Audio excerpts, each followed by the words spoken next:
피복을 하면서 완효적인 비료를 사용하게 되면은 피복을 제거해서 뿌리 생육이 좀 좋아지게 하는 게 필요하죠. 안녕하세요. 농사 백단의 박세진입니다. 이번 시간은 또 이제 샤인머스켓, 이름도 어려워요. 외국 거라서. 샤인머스켓에 대해서 얘기해보는 시간을 가져보겠습니다. 샤인머스켓 좋아하십니까? 저도 참 좋아합니다. 맛있잖아요. 비싸고. 작년 같은 경우가 좀 많이 힘드셨을 것 같아요. 아무래도 또 이제 비가 많이 오고 일조량도 좋지 못하니까 저장성도 굉장히 좀 많이 안 좋았었던 걸로 제가 농가분들 얘기를 듣고 있습니다. 어쨌건 올해 농사는 좀 잘 됐으면 좋겠네요. 어쨌건 본격적으로 샤인머스켓에 대해서 얘기를 시작해 보도록 할게요. 저번 시간에 생육 특성에 대해서 말씀드렸어요. 이번 시간은 재배 특성에 대해서 말씀을 드릴게요. 샤인머스켓은 봉지 재배하는데 연면 재배하는 게 맞는 거냐? 샤인머스켓은 피복하는데 피복하는 게 맞는 거냐? 피복이 진짜 좋냐? 그리고 유목기에 열매 달려고 뭐 이렇게 수색 키우고 열매 다는 게 좋은 건가? 그리고 칼슘은 도대체 어떻게 줘야 되는 건가? 샤인머스켓에 칼슘 중요하다고 하는데 어떻게 줘야 되나? 뭐 이 부분에 대해서 한번 얘기를 해보도록 하겠습니다. 봉지 재배 하시죠? 봉지 재배 하시잖아요. 봉지 재배 하기 때문에 아무리 저희가 뭐 연면 시비를 하려고 그러니까 입에다 쏘면서 이제 좀 과일에다도 영양제 같은 거 싸주려고 해도 봉지가 가로막고 있는데 뭐 어떻게 이렇게 싸줄 수 있겠습니까? 봉지 재배를 하기 때문에 사실 연면 시비 효율이 조금은 떨어질 수 있다라는 점이 또 이제 재배상의 어려운 점이죠. 그리고 또 다른 얘기긴 한데 어쨌건 봉지 재배를 하니까 밀폐되어 있잖아요. 밀폐되어 있어서 그 과립 하나만 썩으면은 송이 전체가 썩는 경우도 굉장히 많습니다. 과립 하나 썩는 거 막으려면 결국 또 이제 칼슘 공급을 굉장히 잘 해주셔야 되는 게 맞는 거고요. 봉지 재배에 따라서 그 두 가지 정도의 특성이 있다라는 거고. 볼까요? 봉지로 송이를 막고 있으니까 연면 시비 효율성이 좀 떨어진다. 연면 시비를 안 해도 되냐? 연면 시비를 안 하는 게 맞는 거냐? 연면 시비 이제 영양제 비싼데 그거 안 하는 게 맞는 거냐라고 궁금해들 하실 텐데요. 보시면은 질소, 인산, 칼륨, 마그네슘은 그 체내에서 이동이 굉장히 빠르다. 뭐 체관으로 이동을 잘한다. 근데 문제는 칼슘이나 황 그리고 대부분의 미량 원소들, 뭐 철, 아연, 망간, 구리, 뭐 몰리브덴 그런 친구들은 이동이 질소, 인산, 칼륨, 마그네슘에 비해서 좀 느리다라는 거예요. 그래서 결국에는 이 이동 속도가 느린 친구들이 문제인데, 이동 속도가 느린 친구들은 어떻게 공급을 해야 되냐면 밑에다 많이 넣어줘야 된다는 거죠. 초기부터. 왜냐면 이동 속도가 느리니까 이동하는 기간을 저희가 벌어줘야 되잖아요. 이동하는 기간을 벌어주려면 늦게 넣는 것보단 먼저 넣는 게 유리하다는 거죠. 그러니까 밑거름 그리고 관주비료를 통해서 많은 양을 꾸준하게 우선적으로 공급해 주셔야 된다는 겁니다. 또 연면 시비 부분으로 넘어가게 되면은 봉지 재배에서 효율이 조금 떨어지긴 하지만 여기 보시면은 샤인머스켓 철견빛 보실 수 있죠. 신초가 좀 이제 황백화되고 있죠. 그리고 아연결핍도 보실 수 있습니다. 이거는 이제 신초, 아연 같은 경우도 뭐 신엽, 구엽 뭐 구분하지 않고 좀 얼룩진 무늬가 나타나면서 이 크기가 그렇게 크게 외야되지 않는 게 특징이죠. 어쨌건 이런 미량원소 결핍이 샤인머스켓 과원에 굉장히 흔하게 발생하고 있습니다. 마그네슘 결핍도 마찬가지고요. 칼슘 결핍도 마찬가지고. 그래서 이런 필요한 양분들이 지금 부족한 상태이기 때문에 어쩔 수 없이 효율이 조금 떨어질지언정 연면 시비는 꾸준하게 해주시는 게 좋다라는 거죠. 이동 속도가 느린 친구들은 그 이동을 할 수 있는 기간을 벌어줘야 되니까 초기에 많은 양을 넣어줘야 된다라고 말씀을 드렸습니다. 하지만 문제는 후기가 되면 분명히 부족해질 수밖에 없다라는 거죠. 아무리 많이 넣어줬어도 샤인머스켓 자체가 많이 빨아먹을 거고 땅에 이제 불용화되는 것도 있을 거고 그리고 뭐 이제 용탈되는 것도 있겠죠. 언젠가 부족해질 테니까 그 부족분을 공급을 하기 위해서는 연면 시비가 맞다라는 방법입니다. 왜냐하면 생육 후반부에 저희가 막 토경을 하건 관주를 하건 뿌리를 통해서 그 이동 속도가 느린 친구들이 흡수가 되면은 샤인머스켓 과일까지 이동을 하는 그 기간을 벌어질 수가 없잖아요. 아무래도 생육 후반부니까. 생육 후반부일 때는 그 이동 거리라도 단축을 하기 위해서 아무래도 연면 시비를 하는 게 조금은 좋다라는 거죠. 정리를 하면 결국엔 그 얘기네요. 봉지 재배를 하니까 연면 시비 자체의 효율성이 조금 떨어질지언정 연면 시비를 병행을 하셔야 한다. 연면 시비를 병행을 하시되 생육 초기에 토경과 관주로 이동 속도가 느린 미량원소와 칼슘, 황 등은 많은 양이 들어가야 되는 거고, 이런 친구들이 이제 부족해지는 생육 후기 정도가 되면 연면 시비랑 관주가 병행이 돼야 된다. 그러니까 효율성은 아무래도 토경이랑 관주가 더 좋겠지만 연면 시비도 병행을 하셔야 된다는 겁니다. 양분이 부족한 증상이 나타날 즈음에는요. 그 즈음은 대충 이제 생육 후반부를 보시면 되는 거고요. 중후반부를.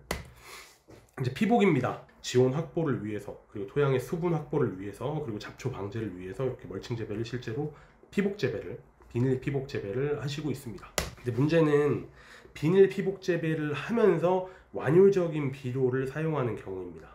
아무래도 피복을 하게 되면요, 비료 성분이 유실되는 건 좀 줄일 수 있겠지만 비료가 녹는 속도는 조금 느려지는 경향이 있거든요. 그렇게 했을 때 피복을 하면서 완효적인 비료를 사용하게 되면은 아무래도 이 완효적인 비료가 더 천천히 녹을 테니까 초기에 양분 공급을 제대로 할 수가 없다라는 문제가 생긴다라는 거죠. 그래서 초기 발화나 초기 발화기 다음에 이제 순 나올 때, 순 나오는 게 멈추면 이제 또 뿌리가 많이 자라잖아요. 보통 이제 순 받고 뿌리 크고, 순 받고 뿌리 크고, 그런 패턴을 반복하거든요, 과일 나무들은. 그러니까 초기 발화기, 순 받는 시기, 뿌리 자라는 시기, 그게 대부분이 이제 초기에 몰려 있는데, 샤인머스켓 같은 경우는 이때 이제 피복을 하시면서 완효성 비료를 사용하시게 되면은 당연히 이제 발화에 필요한 에너지라든가 뿌리 성장에 필요한 에너지 공급이 좀 힘들 수 있다라는 점이죠. 요 사진은 또 이제 명품 남매 농장이라고 네이버에 검색하시면 나오는데, 이분께서도 이제 저희 제품을 사용을 하고 있으십니다. 샤인머스켓뿐만 아니라 모든 작물들의 뿌리는 굴광성과 굴습성을 가집니다. 굴광성이란 얘기는 이제 빛을 싫어한다는 얘기입니다. 빛을 싫어하니까 빛이 없는 곳으로 자란다는 얘기예요. 뿌리입니다, 뿌리. 굴습성, 물을 찾아가게 됩니다. 물이 있는 곳을 찾아가게 됩니다. 목마르니까요. 그런데요, 이게 멀칭을 하게 되면요, 청근성, 그러니까 이제 표토 근처에 샤인머스켓 뿌리가 분포하고 있다고 몇 번 강조드렸잖아요.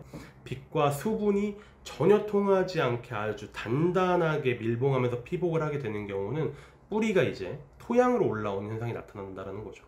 아예 밀봉해서 가려놨으니까 깜깜하니까 얘는 보통 이제 전체적인 밀봉이 안 돼서 표토가 이제 환한 경우는 얘네가 빛을 싫어하니까 뿌리가 밑으로 자라야 되는데요, 완전 밀봉해서 단단하게 이제 멀칭을 해놓은 경우, 피복을 해놓은 경우에는 깜깜하니까요, 표토 근처로 이제 뿌리가 나올 수 있다는 얘기죠.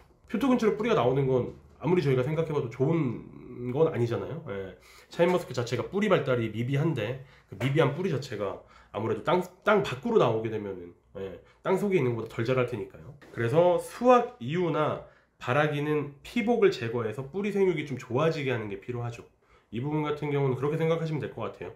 수확 이후부터 발화기까지, 그러니까 뿌리가 자라는 시기, 생육 초기는 피복을 제거해서 좀 이제 표토 부분은 밝게 만들고 좀 이제 심토 부분을 어둡게 만들어서 최대한 이제 뿌리가 양무성 굴광성에 의해서 심토로 내려가게 만들고, 그리고 수분도 좀 촉촉하게 공급이 돼가지고 뿌리 생육도 좋게 만들고, 그리고 아무래도 좀 이제 수분이나 지온도 좀 이제 확보를 해서 저희가 좀 이제 비료도 잘 녹게, 잘 이용될 수 있게 만들어서 좀 필요한 양분을 공급을 해주자라는 개념입니다. 그리고 굴광성, 굴습성으로 뿌리가 표토로 나오는 현상이 적게 나타나는 피복제를 또 고르셔야겠죠. 예, 어린 샤인머스켓의 수세인데요. 샤인머스켓은 어린 유목 시기, 보통 1, 2년차. 1, 2년차 수세가 굉장히 좋죠. 사실 이제 샤인머스켓뿐만 아니라 웬만한 포도류들이 어릴 때 수세가 굉장히 좋고, 어른이 되면서 이제 열매를 맺는 거지 수세 자체가 드라마틱하게 커지진 않잖아요. 그러니까 1, 2년차 수세가 굉장히 좋아서 유목 시기에 열매를 좀 이제 욕심을 내시는 분들이 많으십니다. 그러니까 얘네가 딱 보더라도 어느 정도 좀 자란 것 같으니까 욕심이 나시거든요. 보통 저희가 이제 권장하는 게 아무리 빨라도 좀 이제 2년차 이후에 하시라라고 권장을 드리는데도 수세가 좋으니까 좀 농가분들께서 컨트롤 하셔가지고 열매를 달려고 하시는데, 장기적으로 봤을 때 이게 나무 자체가 그렇게 좋은 건 아니라는 거죠. 어느 정도 다 시기가 정해져 있잖아요. 그래서 좀 이제 너무 어린 나무의 수세를 좋게 해서 열매를 좀 이제 보시려고 욕심을 내시다 보면은 노화도 빨라지게 되고, 그리고 해거리 피해도 좀 심각해지는 경향이 있을 수 있습니다. 그래서 저희 이제 12 프로그램 뿐만 아니라 비료를 주실 때 성목 기준으로 비료 양을 이제 좀 이제 가감해서 주시는 게 굉장히 필요합니다. 그러니까 이제 샤인머스켓이 성목이 돼가지고 열매를 많이 달 수 있는 상황이 됐을 때 비료 양이 정해져 있는 게 있으실 거잖아요. 각자 농가마다 정해놓은 양이 있으실 텐데, 아예 열매를 달지 않은 유목 같은 경우는 한 50에서 60% 비료양을 절감해서 주시는 게 필요하고요. 열매를 조금 안 다는 건 좀 이제 아쉬우니까 조금 다는 유목 같은 경우는 비료양을 한 70에서 80% 정도 절감하셔서 사용하시는 게 권장합니다. 물 관리 부분 볼까요? 이제 수분 요구량을 저희가 이렇게 단계별로 나눠 놨습니다. 발화전도 있고요, 수확기까지 저희가 다 나눠 놨네요. 이제 물이 제일 많이 들어갈 때가 언제냐라고 생각을 해보면은 나무다 보니까, 과일 나무다 보니까 당연히 초기에 제일 많이 들어가고요. 그리고 비대기에도 물이 많이 들어가게 됩니다. 그래서 물 관리를 좀 주의 깊게 해주셔야겠죠. 칼슘과, 근데 이게 문제가 뭐냐면 대부분의 비료 성분 같은 경우는 관주로 주시거나 연면 시비로 주시고 있으시잖아요, 샤인머스켓 하시는 분들께서는. 근데 물 같은 경우가 제가 말씀드린 대로 초기에 많이 필요하고 또 비대기에 많이 필요하다고 말씀드렸습니다. 성숙기에는 물 넣으면 안 되죠. 산도 잘 안 빠지고 당도 잘 안 오르니까. 어쨌건 이 두 시기에 많이 필요한데 칼슘이 초기에 좀 많이 필요해요. 신초 생장기부터 개화기까지 칼슘이 굉장히 많이 필요합니다. 칼슘을 주려면은 물에 녹여서 줘야 되잖아요, 관주어질 테니까. 근데 이 시기에 칼슘이 많이 필요한데 실제적으로 이 시기에는 물을 많이 대줄 수가 없어요. 물을 많이 안 대줘도 돼요, 많이 안 필요로 하니까. 그래서 저희가 말씀드릴 때는 칼슘을 주실 거면 어차피 이동 속도도 느리니까 초기에 많이 주라고 한 거랑 일맥상통하게 좀 밑거름으로 충분한 양의 칼슘을 주시라. 어차피 물을 이때 많이 대주실 테니까, 그럼 칼슘도 잘 녹을 테니까. 그래서 그 부분을 좀 이제 권장을 드리는 거죠. 그리고 충분한 양의 칼슘을 주신 후에는 관주 시비도 꾸준하게 해주시고, 어쨌건 이동성이 느리니까 후기에 칼슘이 좀 부족해지는 상황이 됐을 때는 연면 시비로도 칼슘을 공급하시고 꾸준하게 영양 관리를 해주셔야 된다는 겁니다. 이번 영상은 여기까지입니다. 감사합니다.